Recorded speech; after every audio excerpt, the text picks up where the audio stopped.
Hi friends, and welcome back into my studio. If you are new here, my name is Tammy Ernest and I am a Longarm quilter, and here on my channel I like to share customer finishes as well as my own personal quilting and cross-stitch projects. I have so much to share with you today. I hope you're having a great week.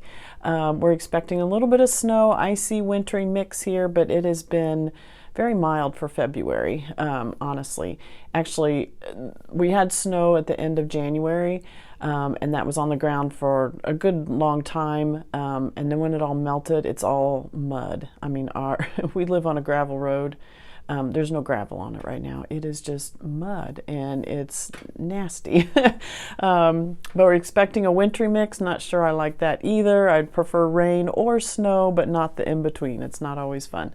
But I'm happy you are here with me today because we are inside and we can enjoy all the stitchy goodness. I have some haul to share with you today and some progress on my stitching. So I mentioned last week that I would be sewing along, I'd be cross-stitching along with Fat Quarter Shop this month on their Be Mine Stitch Along, I think is what they call it. I'm choosing to do cross-stitch. There is a free quilt pattern and kit if you want to do their Little Loves quilt, but there's also a free cross-stitch pattern, also called Little Loves. I think I have it right here. It is so cute. And free pattern. You probably have the DMC and probably enough linen in your stash that you could, or linen or Ada. Took me a minute. In your stash that you could finish that super easy. But I'm choosing to do something else, and my book arrived. This is called Mementos of the Heart, and this is by Heart and Hand. Heart and Hand does a collector's heart each year, and so what this book is a collection of some of their older collector's hearts together. Now there are 7 or 8 projects in here, and the newest collector's heart that is in here is 2013. So these are some of the older ones. You may have these in your stash, but if you came back to cross-stitching like I did just a couple years ago, then you missed out on all that stuff 10 years ago or so. So you'll want to pick up this book. So Mementos of the Heart, all the projects that you see are included in the book. None of them look like they would take very much time, but I am doing this one right here. This is the one that caught my eye.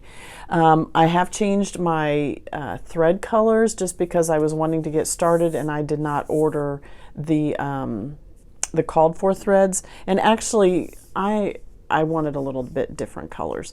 So let me show you my progress so far. I did get a Super Bowl night start. This is what I worked on while I was watching the Super Bowl. I am using, this is all I've gotten done so far, but not bad. I mean, it's going pretty well.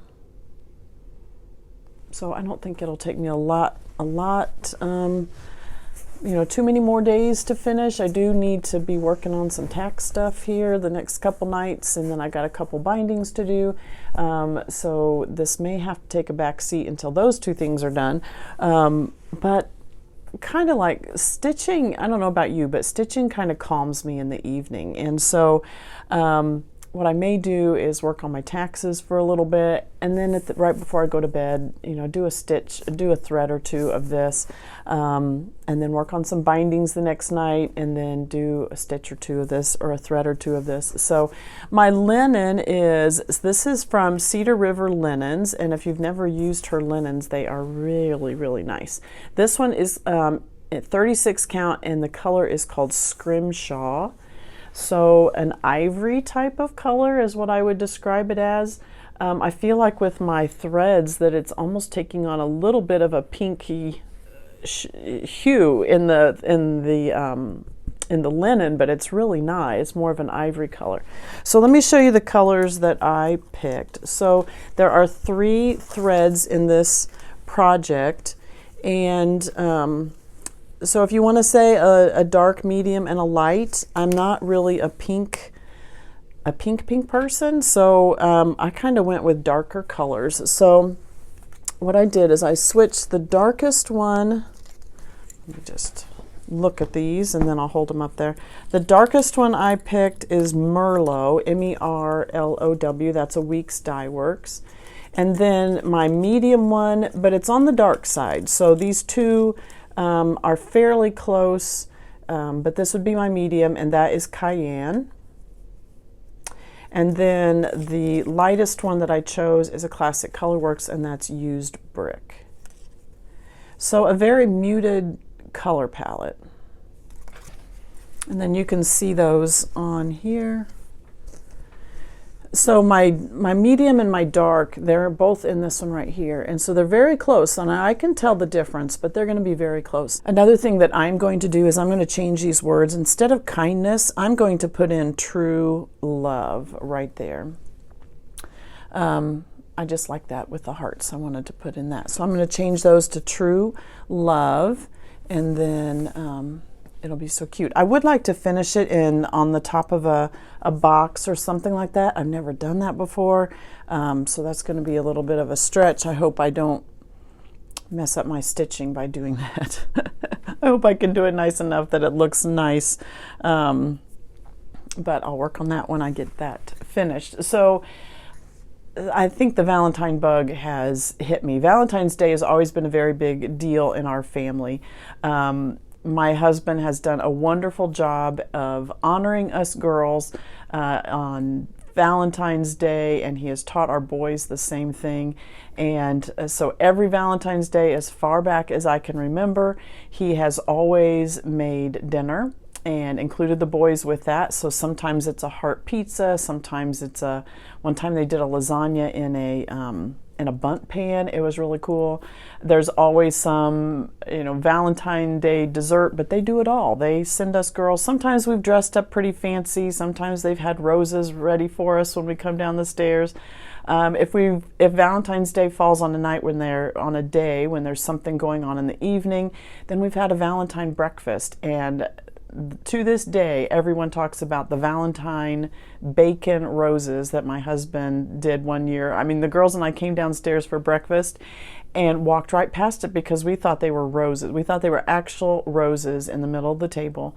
They were bacon wrapped around. I mean, it was incredible. If I can find a picture, I'll put a few of those pictures in my newsletter this weekend, and I probably did it last year too, so if you've been following me for a while, I apologize, but Valentine's Day is a big deal around here, actually so much so that some of the married girls have said now that their husbands are saying, we need to go back home for Valentine's Day because I don't know how to cook and I need to learn from your dad.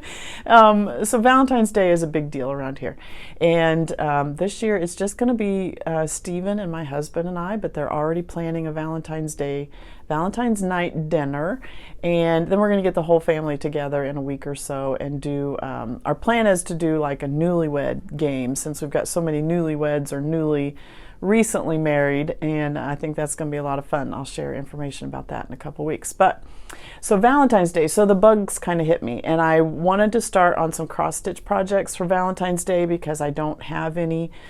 February can be long and dreary, and I just wanted to do something bright and fun. And even though my color palette's a little more muted, it's still cheering me up. And so I picked up a couple other charts, and I wanted to show those to you as well. I ordered these from 123 Stitch. I had seen Heart and Hand does a collector's heart every year, and so because the book that I got has older ones, I liked a couple of the newer ones. I didn't get the one for this year, but I did pick up the 2024 one. I think you can see that well enough. The 2024 one, I love alphabets. You know that. I love alphabets. And so I like the hearts along with this. I like the reds in this, and I did get the called for colors, and I may end up using them. I mean, one pink project in all of them, wouldn't be bad. So here's the called for threads. So it's cherry tomato, seashell, rose glow, and licorice red, which that licorice red is a little more muted. And now these come as a kit, so it includes the linen, which is a 32 count. I normally do 36 count, but I may do it. It finishes the frame is 6 by 6, so it's going to finish smaller than that, even on 32 count. So it includes a little butterfly button down there. So that's one project that I picked up. I also picked up the 2023 Collector's Heart. I like this one too. It's got an alphabet on it.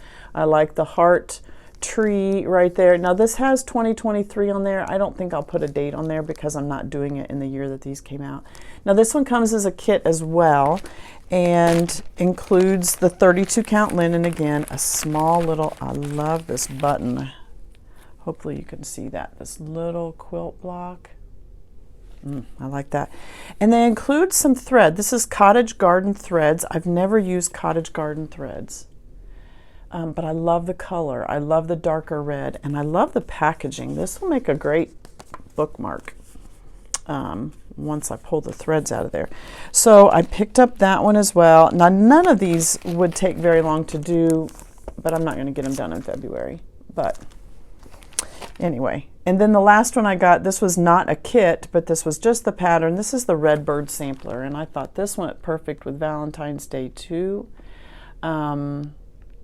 And so I like that one. This one uses Lancaster red. There is a tiny, I say it's not a kit because there's no linen with this one, but there is a tiny little heart button you can see right there that is included inside of the, with the chart. And this uses Lancaster red, which is this one. This is a Weeks Dye Works Lancaster red. Again, I like that. It's almost a, it's a muted red. I would say it has a little, it's kind of to the purpley side of red, but I like that as well. So now I have 1, 2, 3, 4 Valentine's Day projects that I can work on. And I'm excited about that. I'll do it way past Valentine's Day. Also on Valentine's night, we always watch a movie put out by the Kendrick brothers many years ago called Fireproof. And we watch that every year. So, and it's the only time we watch it, and just love that. And it's been a rich history in our family for Valentine's Day. So I also wanted to share, so I can do some stitching while I'm watching that movie. That's why I even said that. All right, I am also part, this is some happy mail that arrived this week. I am also part of Farm Girl Dry Goods Patreon group, and every third month, so once a quarter, she sends out linen to Patreon members. And I just have to show you. The fabric this month is pink. Look at this. This is 36 count linen. And she calls this Ballerina. Isn't that pretty? I like this. So I'm not, like I said, I'm not a big pink person, but what I was thinking with this is a couple of these, you know, a couple pink projects. I don't want a big pink project, but a couple of these smaller projects from this book might look really cute with pink as the background fabric. So I think Farm Girl Dry Goods, I think Michelle's going to be putting this up on her website soon, if not already. I didn't check, but if you like a light, I love it. It's just a very soft pink. It's not bright and bold. It's just very soft, very delicate, and just looks yummy. It looks like strawberry ice cream or something. So you'll want to pick that up as well. It's a joy to be part of her Patreon group and receive the linen and just stay in touch with her through the days as well. So the other thing that arrived this week is my Cupid box from the Fat Quarter Shop. Now they did send this to me, and I appreciate that so much. Now this is sold out, so I hope you got your name in early in order to get your own box. If not, you'll want to mark it on your calendar for next year when the Cupid box goes up for sale, because this one's sold out. There are no more available. So here, little Cupid box is what it says, and on the back there's a coupon.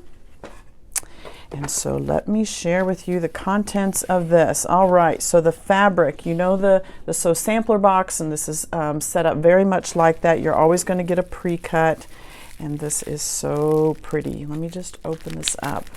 And you may have already seen the contents of this. I know others have shared it already, but I wanted to share it too. This is Love Blooms by Lella Boutique.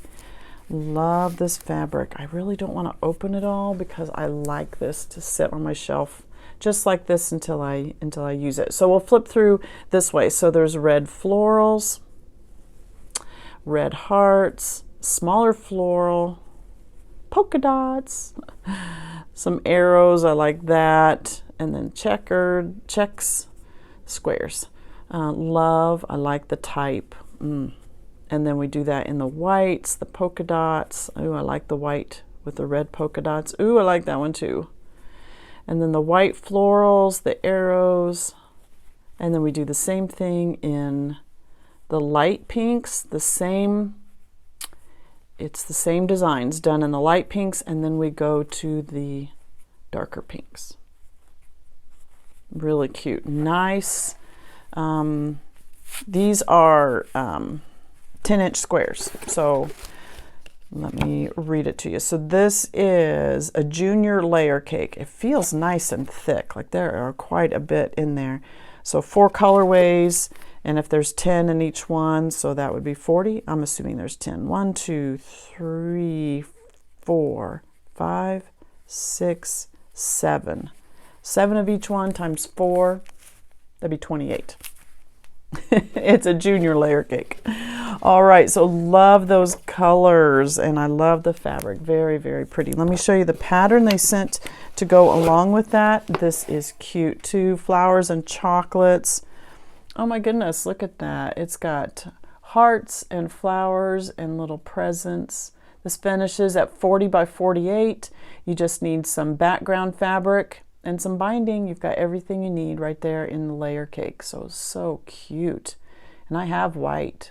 I have white in my stash. 29 pieces.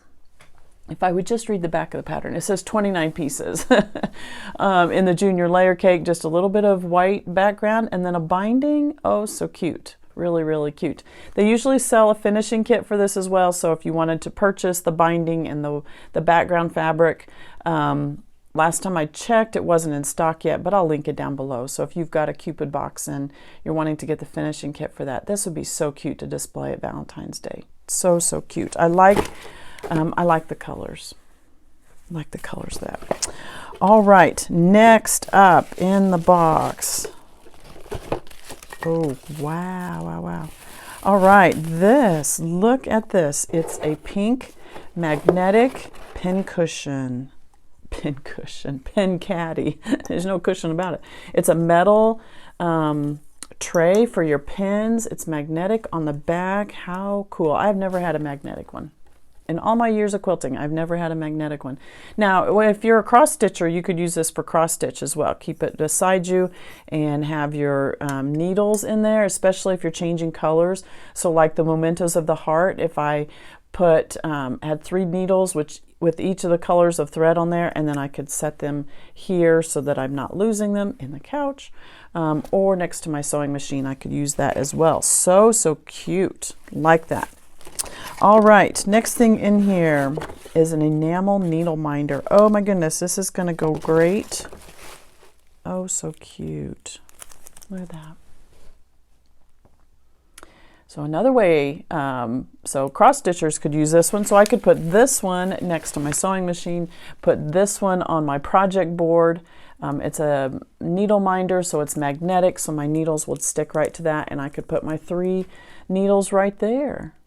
So I have one for my cross stitching and one for my, they magnetize together there, and one for my quilting space. All right, next thing in the box. Let's see, Valentine's Day card set. Oh, how adorable.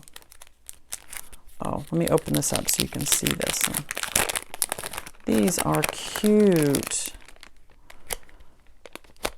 This would be great. X's and O's, look at that. So 2 cards, X's and O's and hearts. So you know what I need to do with these? I need to write some love notes to my sweethearts for this year, to my husband and to Stephen, and have those ready on Valentine's Day night. That's what I'm going to do. Perfect. And the last thing in the box, this says Sarah Hearts. These are labels to attach to your projects. Oh, so pretty. Let me pull one out so you can see. So these are little candy heart labels to put on projects.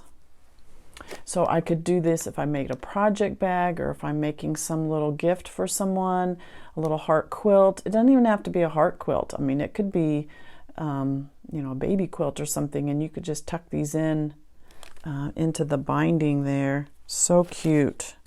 So let me see if it tells how many there are. I mean, it looks like quite a few. Woven labels. I mean, there's probably 8 or 10 in there. I'm not sure. Some pink, some red, for me, for you. Oh my goodness, see all of them?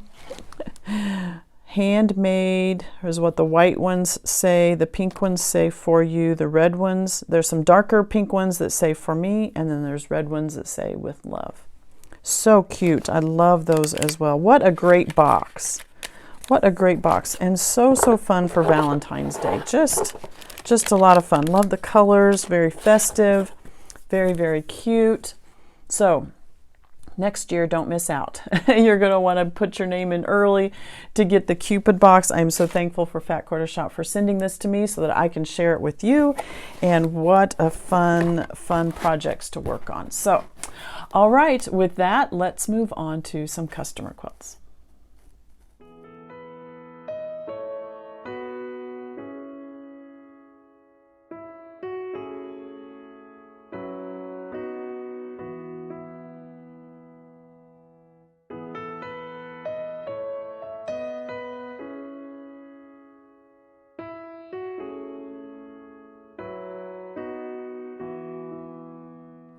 This is Brenda's quilt, and this quilt measures 70 by 70, and this is a kit from Jordan Fabrics. I lost it there for a second. This is a kit from Jordan Fabrics, and this particular one doesn't seem to be available anymore, but if you go on Jordan Fabrics, they have tons and tons of log cabin quilt kits. So 70 by 70. The fabric line on this one is Ancient Beauty. This is by Robert Kaufman, and then the backing was purchased separately, and it's like a gold, it's almost like a honeycomb lattice type work. It's really pretty. But let's talk about the design on the front. Log cabin blocks, okay? A basic block, a beginner block, I want to say, maybe not very beginning, but once you've been quilting 9 patches, 4 patches, those kind of things, then log cabin comes quickly after those. So log cabin starts with 1 center square, and a lot of times in traditional patterns, the center square is always the same color, and you'll notice that in this pattern, the center square on this one is always blue, almost like a peacock type of design is what this makes me think of. The fabrics have a little bit of metallic in them, some gold, but mostly blacks, and that turquoise, that royal blue and aqua green, like in a peacock. But the fabrics are cut up small, so probably measured, I would say 2 inches. Maybe it was a jelly roll, I really don't know. The sizing of it kind of makes me think it was, they were cut at 2 inches, and then it finishes at 1.5, but I don't have those specifics. But a log cabin traditionally starts with 1 color in the middle, and then you're building around that in a fashion like this. So you start with 1 color in the middle. Usually one side of your block is light, one side of your block is dark. So you start with the center square, and then you add a square in the light, and then a rectangle in the light, and then we're moving to dark, and then light, and then dark, and then light, and then dark, and then finishing off with light. No, there's one more. Light, and then dark. And so that is your block right there. Now, the great thing about log cabin blocks is that there are so many designs that you can do. So you notice on this one that 4 blocks are turned with the darks to towards each other. So that creates this diamond effect in the middle with the darker prints. Then you notice the blocks further out then are turned so that we get a diagonal, or get this diamond shape all the way around.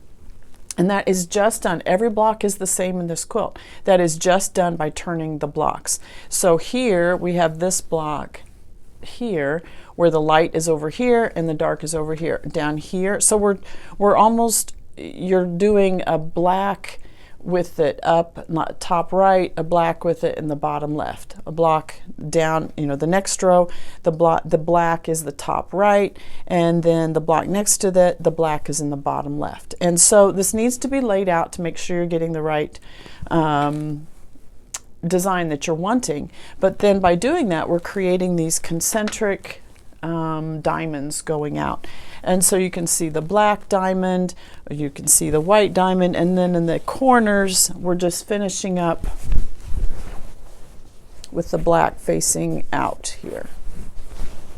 So log cabin is so versatile because you can get rail fence designs where you're just having the you know, what would be the black and white coming down the quilt like this in a directional or the other direction. You can do so many designs with log cabin. So you're really learning one block, but that you can get so many different designs.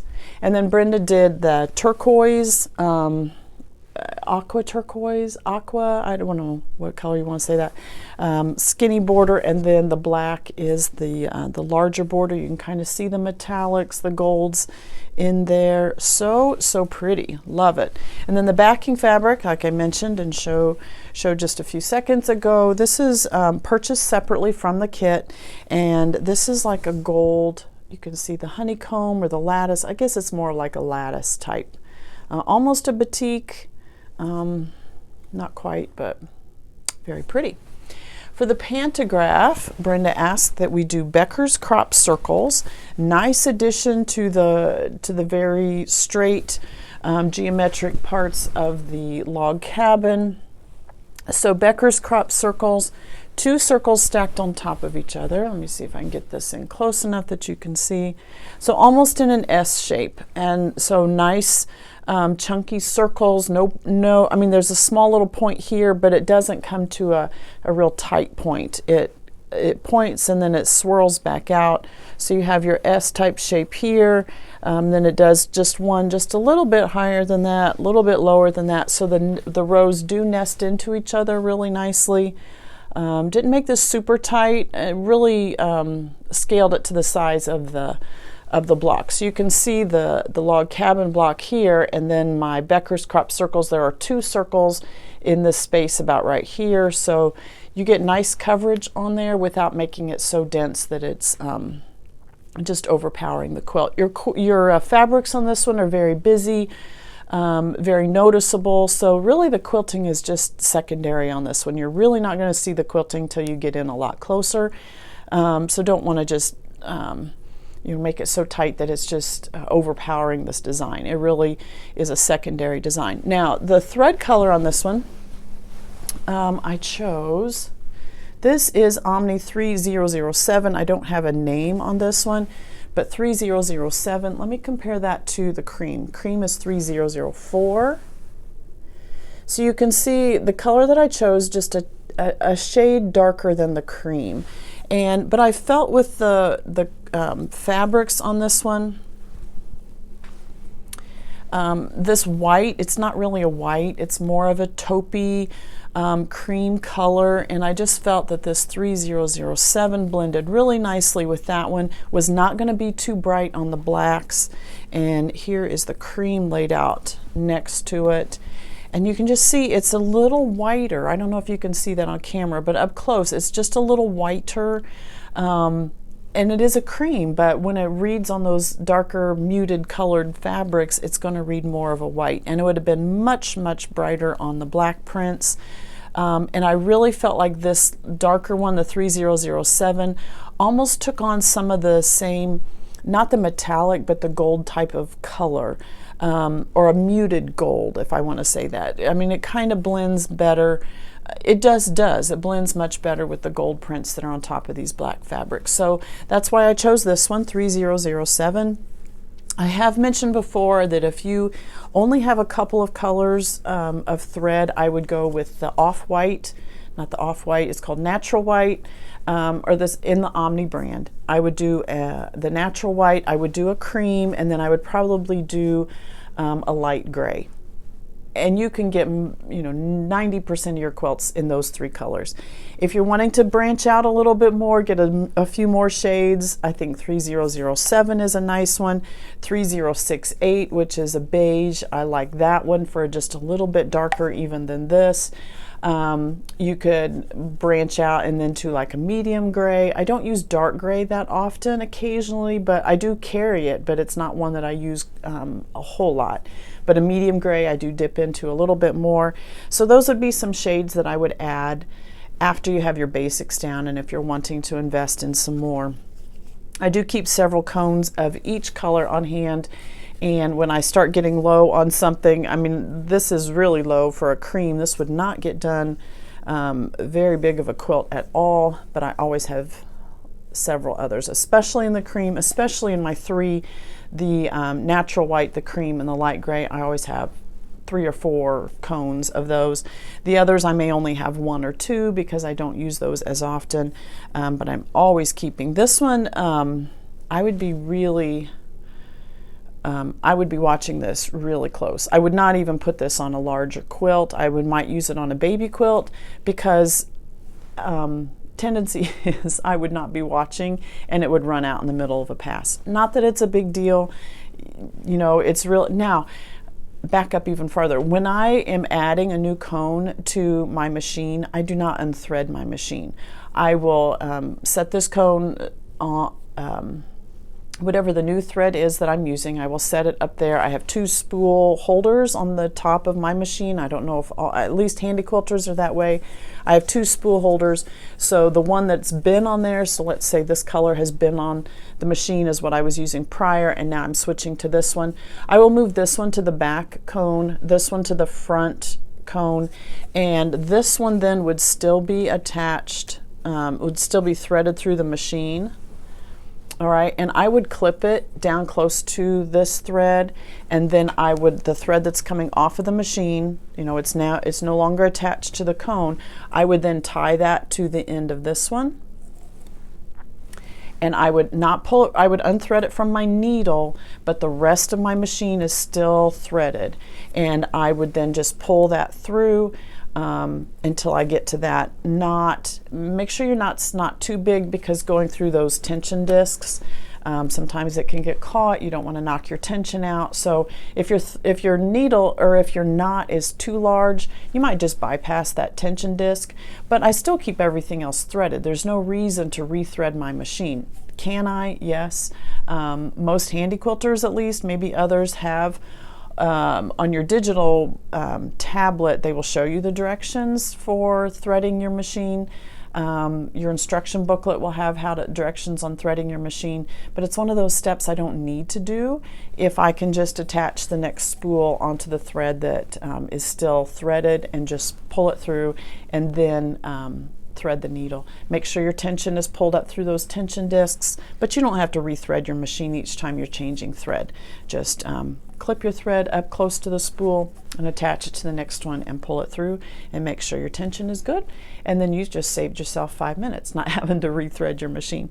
But to my point, I just keep several spools on this. I would watch if I was doing this, I might use the rest of this on a baby quilt and hope that I was paying attention enough that I see before it runs out. If it runs out, the machine beeps, tells me it's out of thread, and I rethread the whole thing with a new cone. But I would prefer to go a whole pass and not have to rethread and start in the middle of a pass. Just keeps things nicer across your quilt if you don't have to start a new thread in the middle.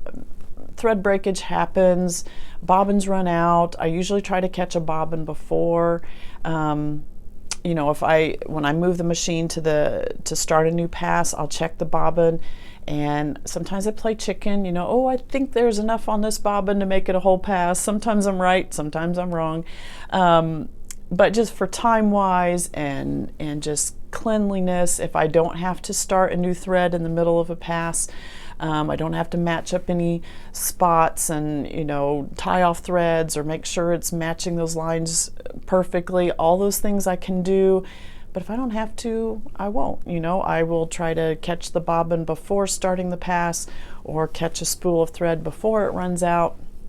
so that I'm just saving myself some time and some matching it up on the quilt. So anyway, that is Brenda's quilt. I love this one, so cute. If you like Log Cabin, would like to just purchase it as a kit, you can go to Jordan Fabrics and see all of her kits there. So great job, Brenda.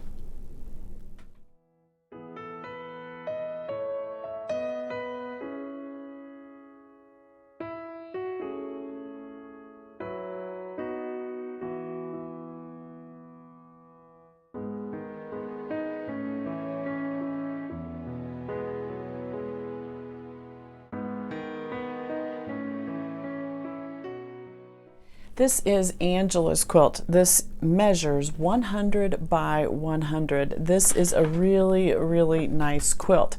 So this is an Etsy listing on Pamela Quilts, and this is actually a sampler quilt for beginners. And let me read you part of the description, because if you are a new quilter, I think this is a great pattern. It says, learn basic patchwork techniques while creating this beautiful queen-size quilt. Step by step, you'll learn to make a quilt with lots of great time-saving tips and instructions to help improve your skills.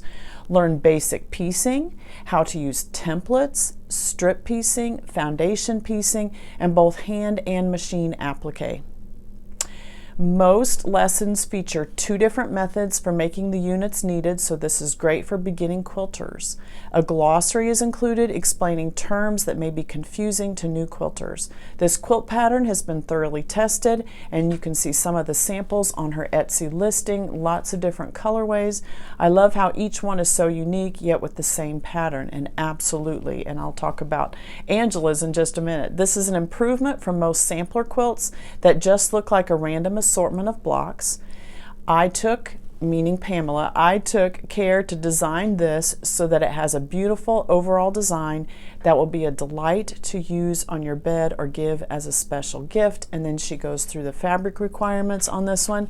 So cute. So Angela chose the fabric line Branded, which is by Sweetwater. So it has all of a bandana, cowboy type of theme, some barbed wire fence blocks or fabric in here. So a very cowboy type of theme. Very cute. But what I want you to notice is the blocks. So what I like about this is, like the description Pamela gave, is that you're learning so many different techniques. You have 9 patches right here, small little 9 patches, but you're making several of them. You're not just making one block and then moving on to the next one. Let me pull some of these others in here. What I want you to see is a very cohesive design. So in the middle, it's so large, I'm having to reach and pull this down. So let me get this. All right, so here's your center block. Right here in the center is a 16 patch. Okay, from that you're learning flying geese units, and I've not seen the pattern. This is just what I'm pulling from looking at the pattern and reading the description. So you're learning 16 patch, you're learning 9 patch, you're learning flying geese units. So that's one center block. You have the cornerstones are always the 9 patch. Out here, I'm sure this is later on in the quilt pattern, but this is an applique block, and I've got it all jumbled up there, but this is an applique block, and you're not just making one and then doing it in like a it's not like you have 12 different blocks and they're all just laid out here. You're making 4 of these, and then those go around the center, so those are there. Then the easier blocks are around the edges, but let me just work my way around the quilt center. So now I knocked it down off the front, but all right, here is a 4 patch right here. Then we even have some that have the very this isn't always a simple design here. It looks like a flying geese unit, but these angles are different than of a flying geese, so that is another technique. And then there are let me look, hold on just. Okay, for those blocks that have the 4 patches, and what would that be, a 30 degree angle there, 60 degree angle. There are 4 of those blocks, and then those are around the center. Around the outside edge, we have some square and a square blocks. This is so large, I'm having trouble showing to you. These are square and a square blocks, so those would probably, I'm assuming, be earlier on in your pattern. And then the 4 corners, these all have the same fabrics, but I believe the 2, some are different. So anyway, okay, I think the 4, they have the same basic design. Let me see if I can pull these in at the same time. These are the 2 bottom ones. Sorry, I am making a very big scramble of this thing. All right, so these are the 2 bottom blocks at the very bottom of the quilt. So this one you can see is flying geese unit. We have a square and a square. We're making a star. We have half square triangle units, so you're learning that skill as well. Over here you have half square triangle units, but those are making, she made those into a pinwheel. We made our star a little different, and that we made our pinwheel come out. These again are half square triangles.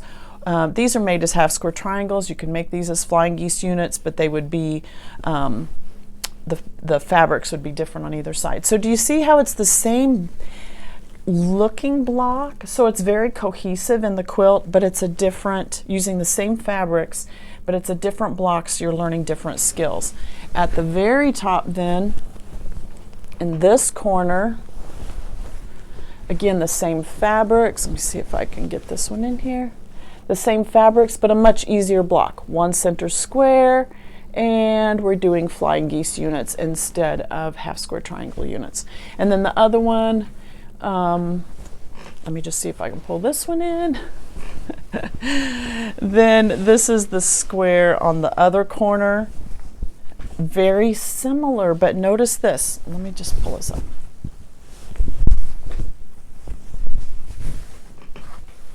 Very similar, but this one has the pinwheel in the middle. We're doing half square triangles, so now instead of our pinwheel being taken into the outer border, we've got a different fabric, and we're using half square triangles to make more of an Ohio star type of look.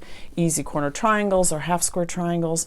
Doing sashing, so you're doing some doing that skill, you're doing some bigger yardage. I really like this pattern, especially for beginners. You're learning lots and lots of different blocks, but you're not just making one and moving on. You're making several, putting them in a cohesive design, a queen size quilt, very cute. You make it in whatever theme you're wanting, like Angela has done in the cowboy theme.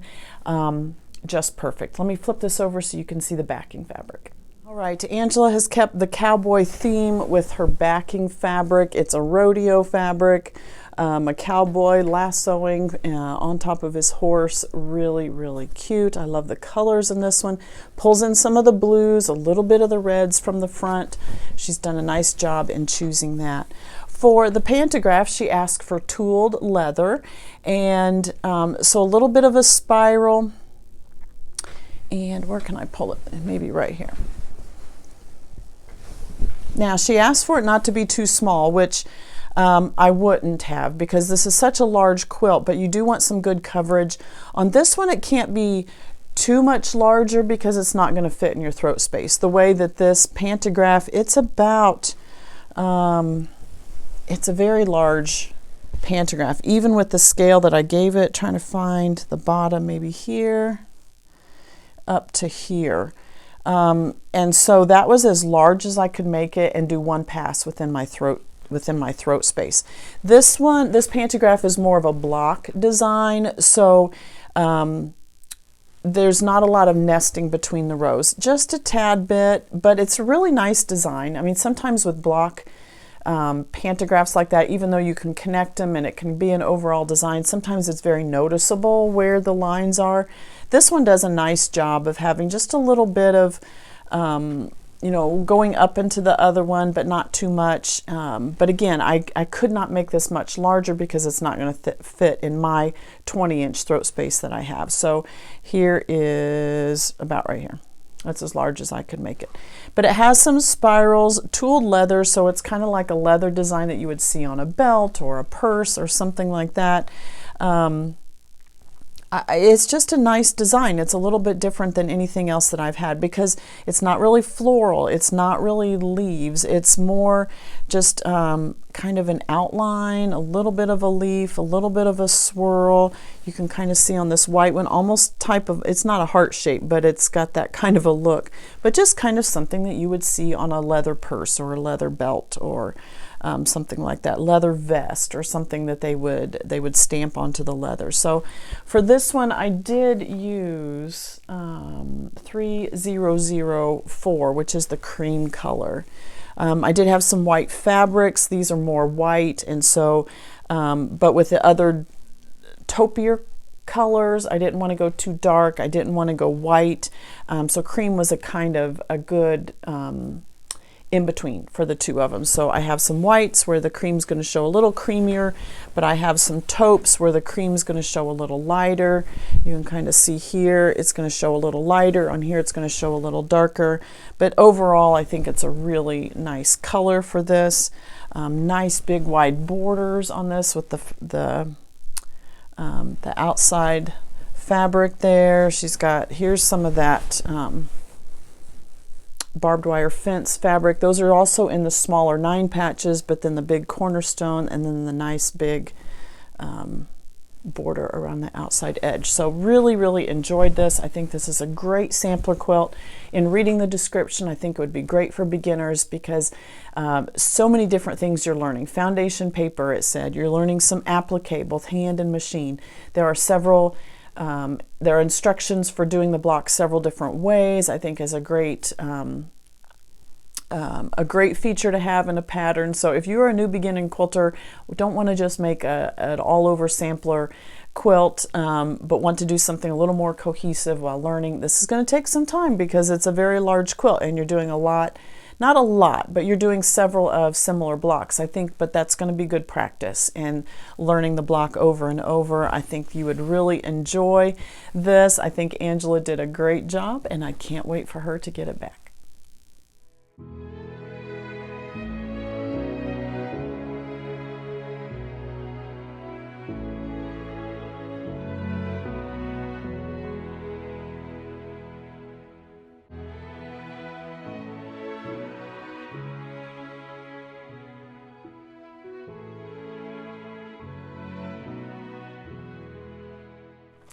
This is Victoria's quilt, and Victoria is in my Quilt Circle membership, and she quilted along with us last year when we did the Summerville quilt along. Summerville is a pattern by Camille Roskelley. Camille actually has all four seasons. This is the summer one. Each one of the four, the fall, winter, spring, summer, they're all done in the same style, meaning they're in this medallion type style, not necessarily rows. It's done a medallion. You start with the center block and you're moving out.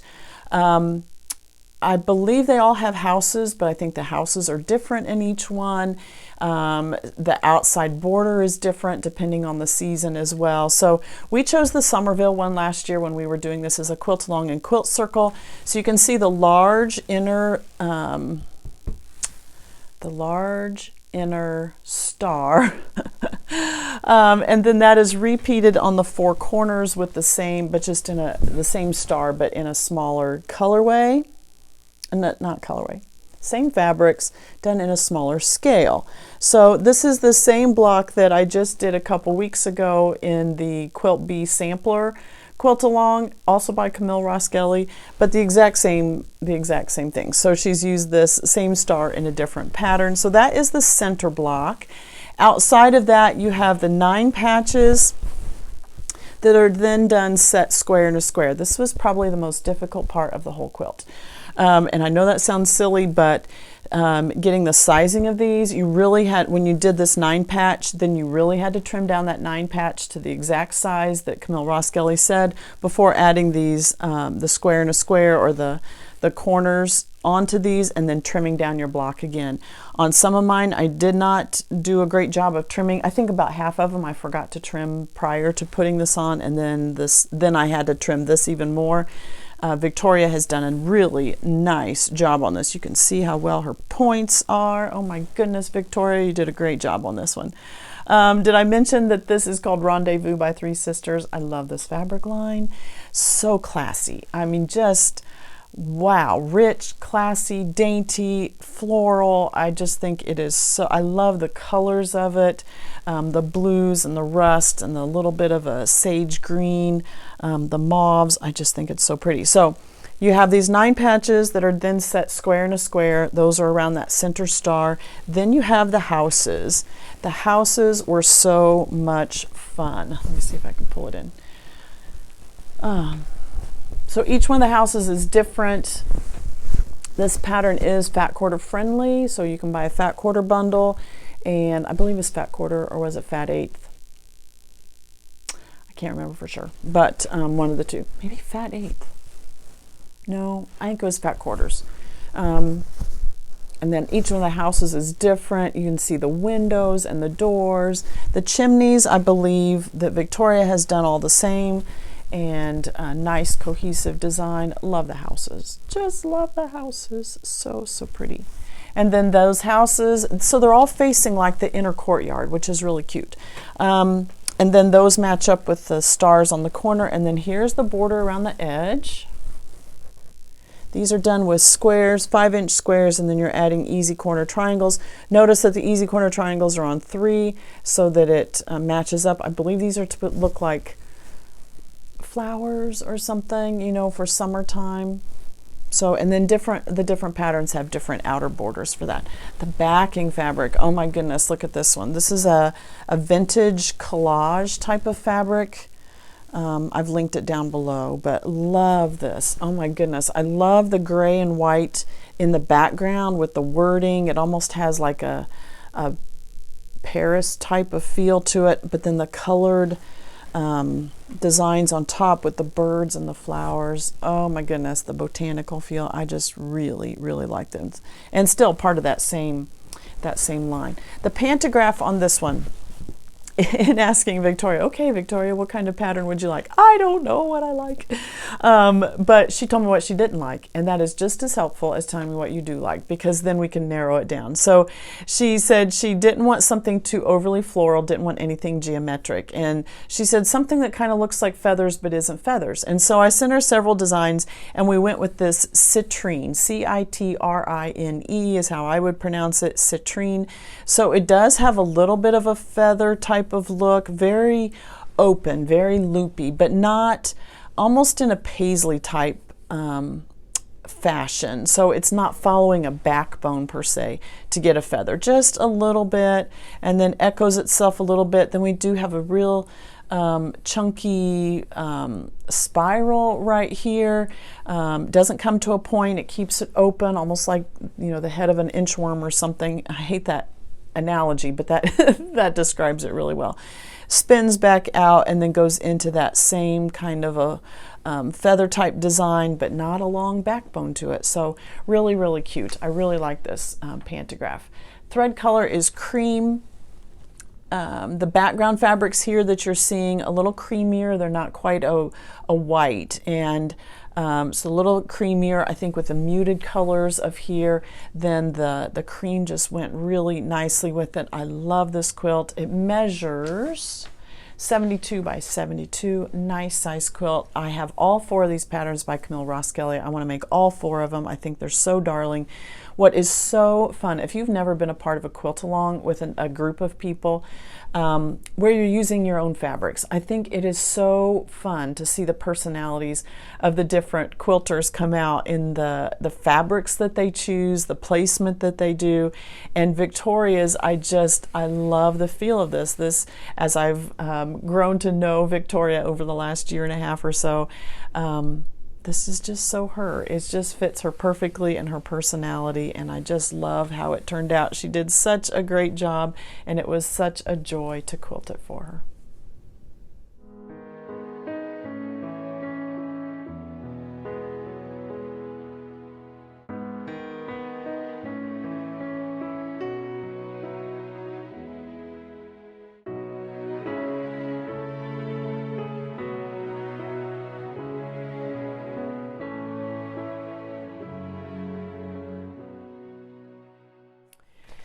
So I have 4 quilts to share with you that Alma sent me, and Alma sent me this cute letter too. She says, I do enjoy your videos so much. You are such an inspiration and I've learned so many things watching them. I sure do wish you were closer. I just had to have several quilts that were quilted by you. The quilting is the frosting on the cake. She says, I've only been quilting since the pandemic and do enjoy this challenge in retirement. She is doing a great job for only being quilting for a couple years. So her first quilt is called Seeing Spots. This is a pattern by Missouri Star Quilt Company, and I have linked it down below. The fabrics in this are all Tula Pink. So it is done with jelly rolls. And so the fabric line is called Line Work.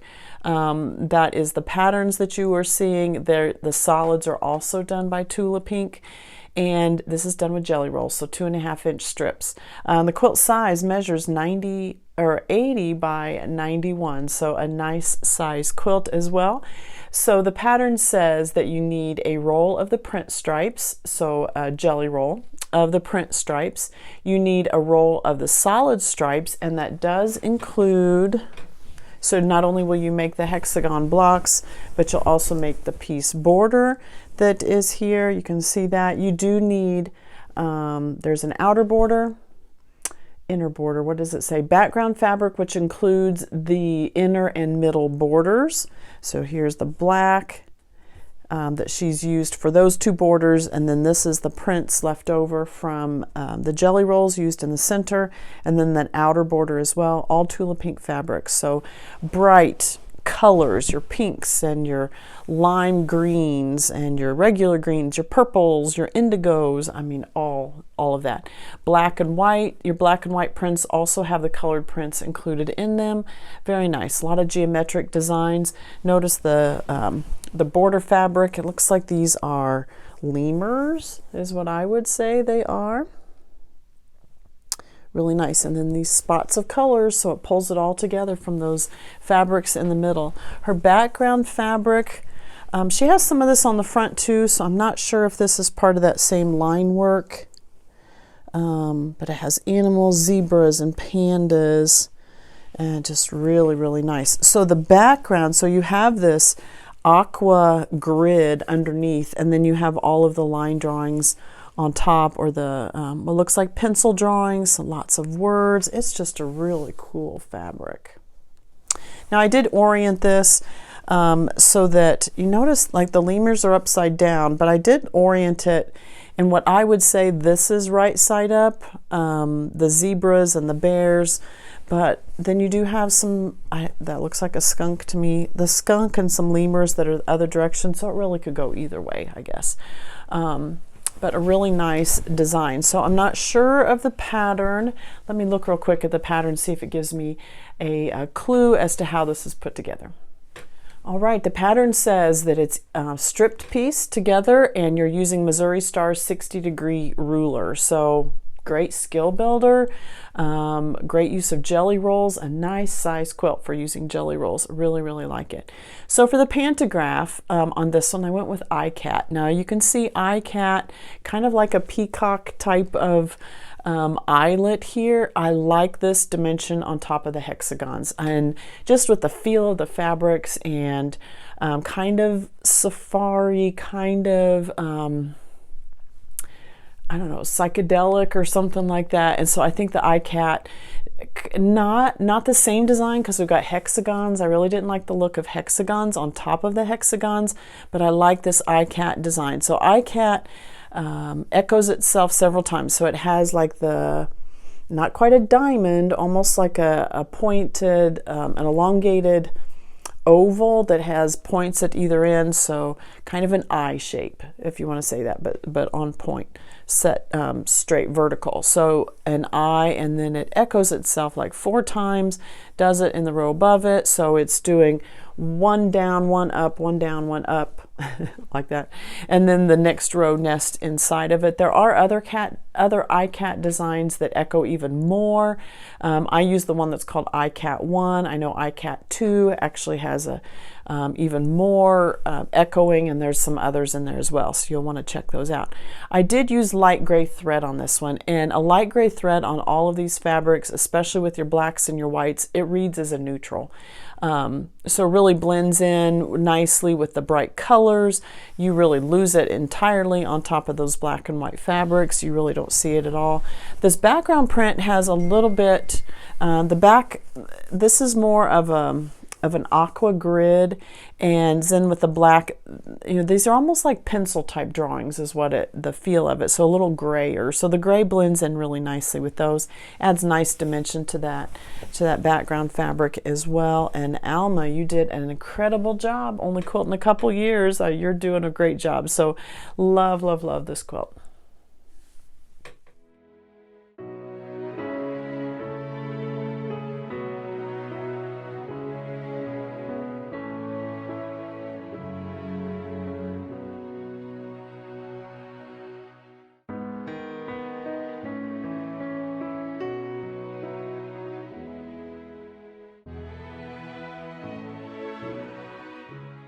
Alma's second quilt is called the Sundance quilt. This is a free pattern by Melissa Mortensen, and I have linked this down below. You'll want to print this off. Super easy quilt, very modern feel with great big blocks.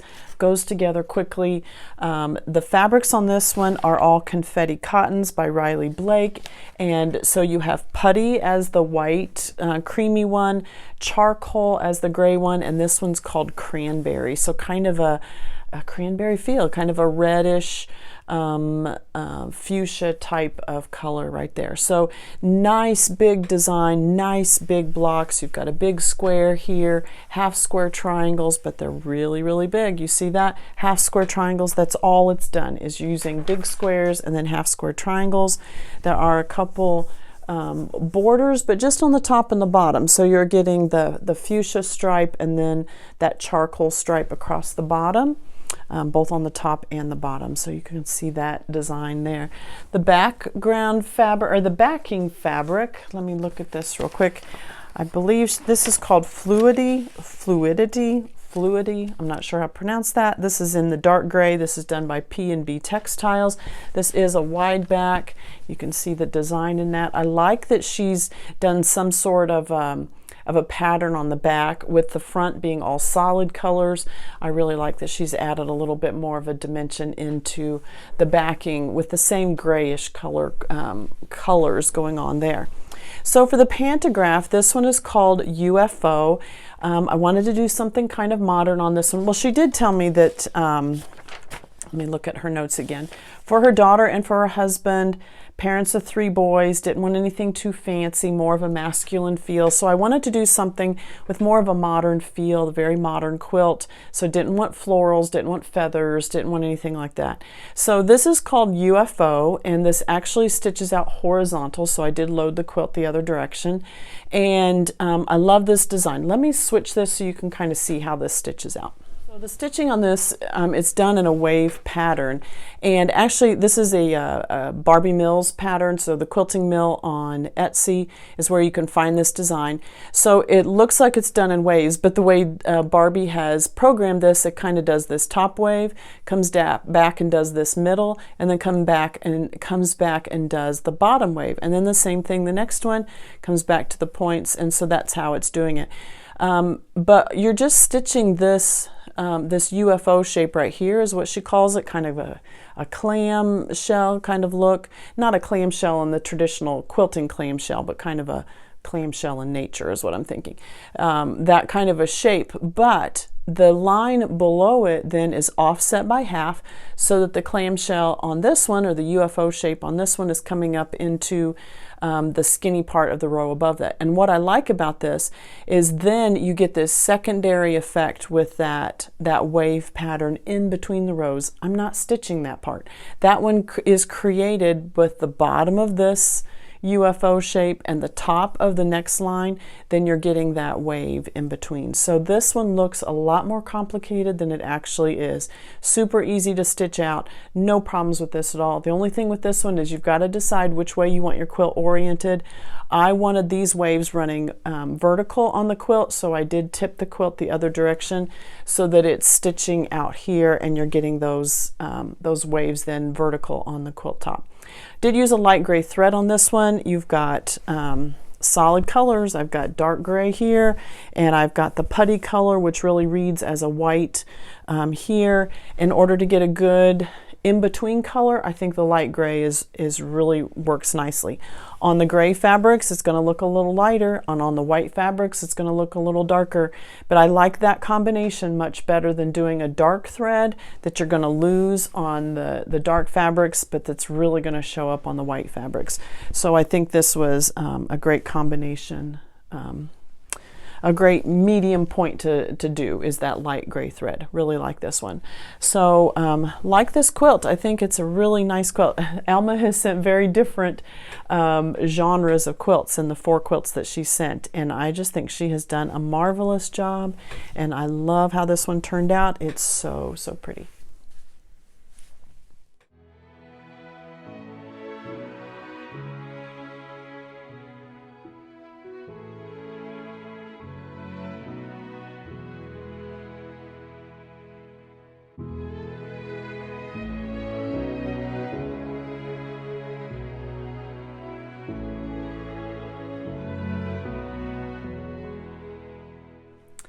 Alma's third quilt measures 39 by 57.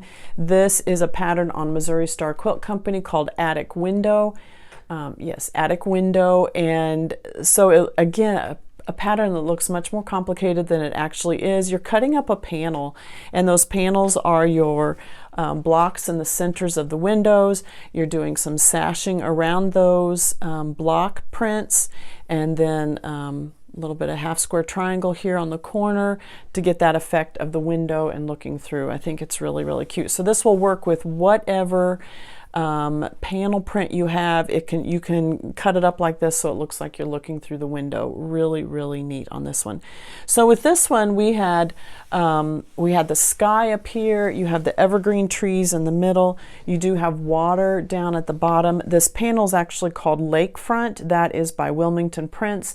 And then Alma says she used stash fabrics for the browns, the black of the lattice in the window there. I like that she kept those just the brown may have, you know, a little bit of a grungy feel, very light modeling, but the black, the white again may have a little bit of a modeling, but they really read as solids when you're looking at this quilt. Her backing fabric, very nice. A mottled print with the grays and the blues, the grays, the browns, the blues. Very nice. So it kind of an ombre where it goes a little darker on the ends and a little lighter towards the middle. So for the pantograph on this one, Alma said it was up to me. I could choose what I wanted. I did want to keep this is for a man, so didn't want to do florals. And I'm not one, I've mentioned before, I'm not one that likes to add theme on top of theme. So yes, there are evergreens. You could have done evergreens on top of that. Clouds, I guess you could have done clouds. And I just felt that the texture would be nice with this one. This pantograph is called Time Warp. And again, this one stitches out this direction. So I did orient the quilt a long ways like this because it stitches, and you can see why it's called Time Warp. It kind of has that kind of a warpy feel when you look at it this way.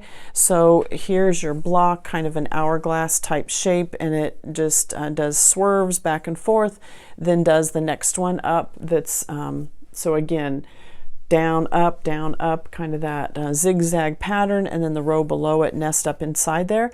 But I felt like with this design, then when it's turned the other direction, whoops, then it works for both the wind at the top of the quilt and the waves at the bottom of the quilt. I felt like this texture really worked well for both, without adding lots of big swirls or anything like that, just keeping that slight wave in it. The Good Vibrations pantograph would have been nice for this one, just a solid wave across. But this one kind of gave that back and forth, a little bit of a blustery back and forth. Kept it kind of small. This the time warp in between the lines is really only about the width of my finger, but then you know, that's probably 5-6 inches tall there. But again, it's stitched out the other direction. The advantage of doing that as well is because this quilt is only 39 wide, 57 long, I have to do much fewer passes. If I orient the quilt the other way, I get a lot longer passes that way, and then it adds that that blustery, that wave, that wind, that water feel going this way across the quilt and not vertical the way it is actually programmed to do. So look at your pantographs in a little different ways, see if I can use them in a different direction just by changing the direction of the quilt. I did want to address something you'll hear long arm quilters talk about a lot, is a vertical seam, and kind of explain what that means. So this backing was the full size, so it didn't really apply to this one, but sometimes in your backing fabrics, you know, it is easier if you've got a very large quilt, 70 by 80 long or 70 wide by 90, and don't have a wide backing to put on there, you're not finding the wide backing that you want, you're going to have to piece a backing to put on there. A vertical seam would refer to a seam that's running, if your width is 70, your length is 90, a vertical seam would be referred to as a seam that's running vertical down that quilt, dividing, you know, so you could do 2 pieces of yardage. You know, I'm going to do math in my head really quick here. So 36, 72. I would need 3 yards of fabric this way, 3 yards of fabric this way with a vertical seam. I don't know that that's the best, but a vertical seam would mean that I've got 3 yards this way, 3 yards this way, and I've put a vertical seam down the middle of that quilt top. You will hear long arm quilters say they don't like to use a vertical seam. The reason that long arm quilters tend to not like vertical seams is because when we are loading that onto the bars of our long arm, that vertical seam stacks on top of each other as we're rolling it onto one of these bars. So that vertical seam that's right here, it's getting stacked up, stacked up, stacked up. That means I'm getting this very large stack of fabric right here, where the rest of the quilt is only one layer of fabric over and over. Right here, even if I have the seam pressed open, I've got 2 layers of fabric right there in that one little 2-inch piece of, you know, or inch piece right there. I've got 2 layers of fabric. So right here where that seam is on a vertical thing, it's building up and building up. It's going to be much larger than it is on the rest of that bar. It's absolutely doable, but what happens then is my tension is tighter right there on that seam. The rest of my fabric's going to be a little drapier, a little less tension on it, and it's going to be super stacked up right here and tighter right along that seam. So when I'm stitching out, when I'm putting a quilt on with a vertical seam, I have to be very careful to make sure that my fabric is taut across the entire space that I'm quilting on. That's why you have the side leaders to pull those out as well, just to make sure everything is nice and straight. We're not getting any puckers underneath there and that kind of thing. So you'll hear long arm quilters say they don't like a vertical seam for that reason. We prefer a horizontal seam, meaning if your quilt has a horizontal seam, it's stitched, you know, this direction. So you may have 3 sections with 2 horizontal seams. You may have a top section, a middle section, and a bottom section. Those horizontal seams would hit the bars all at the same time. That rotation is going to be even across that entire length of the bar, and it all gets rolled in as once. Everything stays the same all the way across. As a quilter, or as the piecer, and you're providing that to a long arm quilter, like this quilt here, I turned it the other direction. So even if you had pieced it with, you know, whoever, Alma did a full piece, but if she had a horizontal backing on here with a horizontal seam, I would have changed the whole thing up by turning it the other direction. It would have become a vertical seam. The reason I'm saying that, as a long arm quilter, I need to be able to deal with whatever seam the client gives me. Understand that that's the reason you'll hear long arm quilters say that they don't like the vertical seam, but as a long arm quilter, their skills should be good enough that they can do a vertical seam, whether you give that, if that's what you give to them. Just understand what they're saying. If they say, I would prefer a horizontal seam, or a horizontal seam, which that may depend on what kind of a pantograph you choose for your quilts. I don't make a preference when somebody is sending in a quilt, but for this very reason, because on this one, once I got the quilt, I felt like this was a better pantograph, felt like it stitched out better the other direction, so it didn't matter which way the seam was. The Tula Pink quilt that I showed you a few minutes ago, the backing on that one, I needed to orient it a certain way. I was doing the backing the pantograph this direction, but I felt like that wide backing was directional, and so it was the same size either way, so I actually oriented it so that those zebras were straight up and down, the width of the quilt, the length of the quilt, that direction. I could have turned it the other way, but I felt like then the zebras were laying on their sides when I was looking at the full length of the quilt. So you might want to work with your long arm quilter. If they say that they do not want a vertical seam on there, then you're going to have to pick out a pantograph or decide on your backing fabric and pantograph, coordinate the two.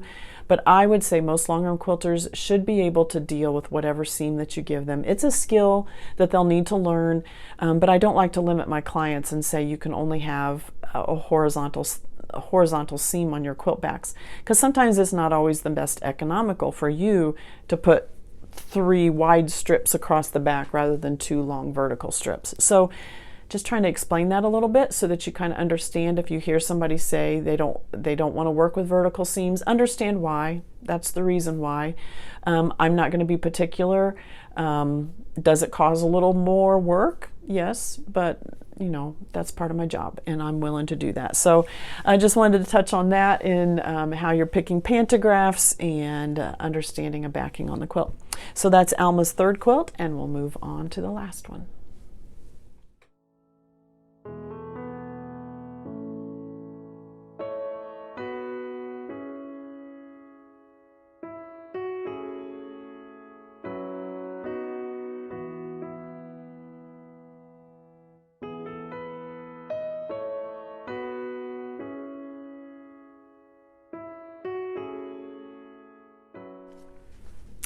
And Alma's last quilt is the Millie's Dresses pattern by Lori Holt. This is just so darling. She did use the called for fabrics, which were the mercantile line that Lori Holt put out as well. So you have all the house dresses, just retro. I think it's so pretty. Just really like this. The background fabric is a low volume of Lori Holt, so it does have the little blue sprigs of flowers in there.